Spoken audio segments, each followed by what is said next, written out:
Hi guys, it's Seth. Welcome back to Warthog Defense. Ukraine just struck deep into Russia, hitting the Shchekino Azot chemical plant, knocking it out of action. This isn't just a random target, it's a key facility in Russia's chemical industry and possibly linked to military production. The message is clear: nowhere in Russia is out of reach anymore. On the night of July 17th, the territory of the Shchekino Azot United Chemical Company was attacked in the village of Pervomaisky, Tula region, Russia. This plant produces not only industrial chemicals, but also substances used in the military industry. Local residents reported hitting a methanol barrel and damaging workshops. A fire broke out at the site of the strike, which was captured on video by Russian users. Preliminaries, the attack on Shchekino Azot has been confirmed. The Exilenova Plus Telegram channel reported, publishing a screenshot of a post from a Russian social media accounts. According to Russian propagandists, the Russian Defense Ministry's air defense units destroyed 3 drones during the attack. They also claimed that UAV debris had allegedly fallen on the territory of an enterprise and in a number of localities. There was no mention of a fire in the official reports. According to preliminary data, a new ammonia and urea production complex with the capacity of 525,000 and 700,000 tons per year, respectively, is under construction at Shchekino Azot. It was planned to be commissioned in early 2025. Methanol is used in the defense industry to produce rocket fuel and fuel additives for aircraft, UAVs, and mobile generators, to power fuel cells that supply portable radios, reconnaissance equipment, and other military electronics, and to synthesize and process explosives, including chemical reagents, solvents, and components in the production of hexogen, octogen, and plastic explosives. The products of the plant in the Tula region also include ammonia and ammonia water, formalin and urea formaldehyde concentrate, cyclohexane, cyclohexanione and caprolactam, sulfuric acid, ammonium sulfate, carbon dioxide, and dry ice. According to Astra, at least 4 drones hit the plant's workshops. One of the distillation columns caught fire on the spot, causing it to depressurize and spread flames. Critical facilities were damaged, including a high-pressure steam pipeline that supplies superheated steam from the CHP plant to the process units and the roof of a furnace on the methanol production line. The plant's operations have been completely shut down and employees have been urgently evacuated. Despite the obvious consequences of the attack, Russian officials are trying to downplay the incident. The governor of the Tula region only acknowledged that UAV debris fell on the territory of one of the enterprises without specifying its name.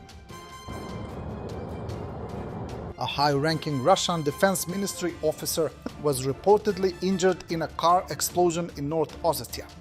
He survived and has been transported to Moscow. Russian sources claim it was a gas cylinder blast, but the timing and target suggest otherwise.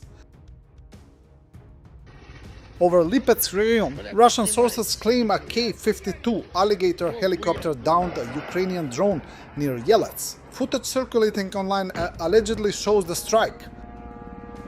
Both Russian and Ukrainian forces are stepping up their game by using helicopters to hunt down the drones over the battlefield. These helicopters act like flying sentinels, targeting enemy drones that gather intelligence or carry out attacks. It's a high-stakes aerial cat-and-mouse game, showing how both sides adapt quickly in this drone-heavy conflict. Хорош, красавчик! White House Press Secretary Caroline Leavitt warned that if a ceasefire in Ukraine isn't reached within 50 days, Russia will face steep tariffs and new secondary sanctions.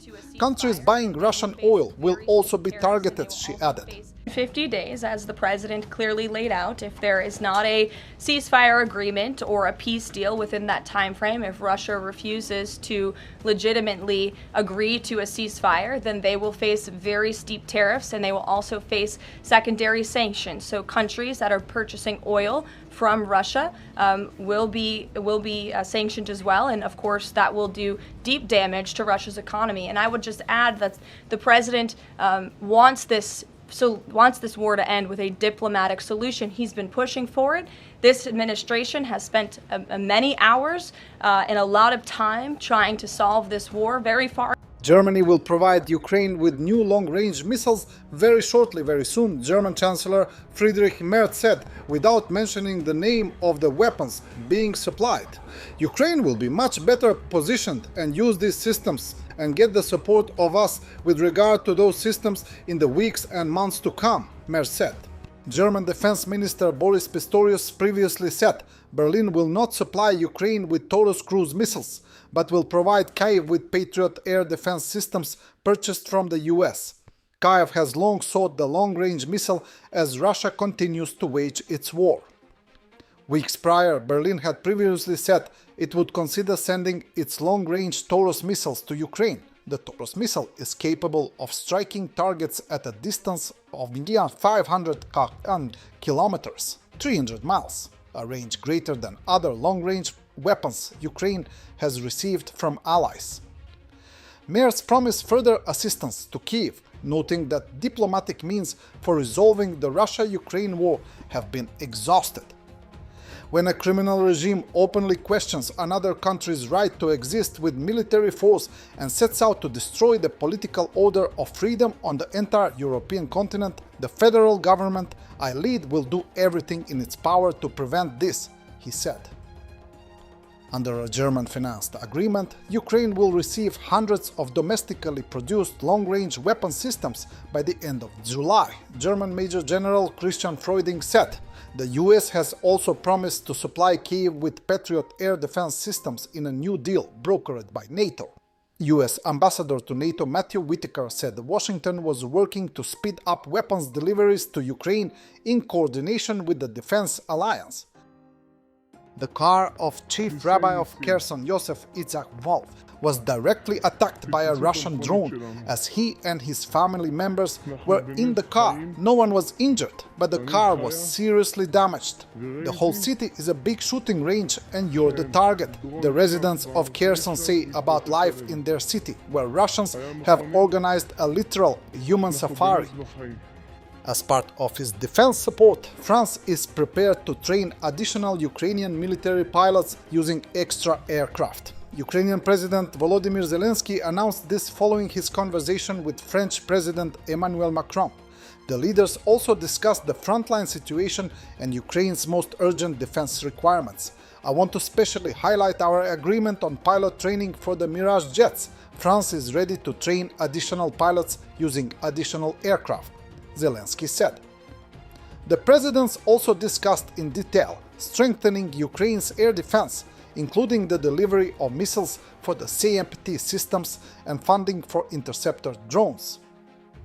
We will work on joint solutions with France and partners at the level of defense and foreign ministers regarding new steps to protect the lives of our people from Russian strikes, the president said.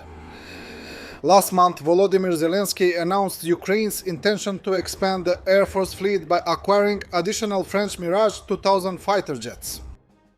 A local Belgian company is set to begin assembling American AIM-120 AMRAAM air-to-air missiles, according to a report by public broadcaster Warta NWS. The move comes after a deal between US defense giant RTX, Raytheon, and Belgian arms manufacturer FN Herstal, aimed at localizing part of the missile production process in Belgium. According to sources familiar with the matter, the agreement includes the production of certain components and the final assembly of AMRAAM missiles in Belgium. No official information has been released so far. The deal may be part of a joint procurement plan involving up to 9 NASAMS air defense system batteries for Belgium and 1 for Luxembourg, to be acquired from the Norwegian manufacturer Kongsberg in cooperation with the Netherlands. The primary missile used in this air defense system is the American AIM-120 AMRAAM medium-range air-to-air missile, manufactured by ART.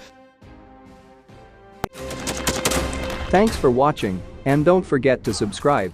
Also, if you want to support Warthog Defense, please become our member and get early access to new videos, exclusive members-only videos, and become administrator in comment section. The membership link is in the description. Rescues every day. We had a guy last week at 6 rescues in 6 days. You know, he's doing the job every day.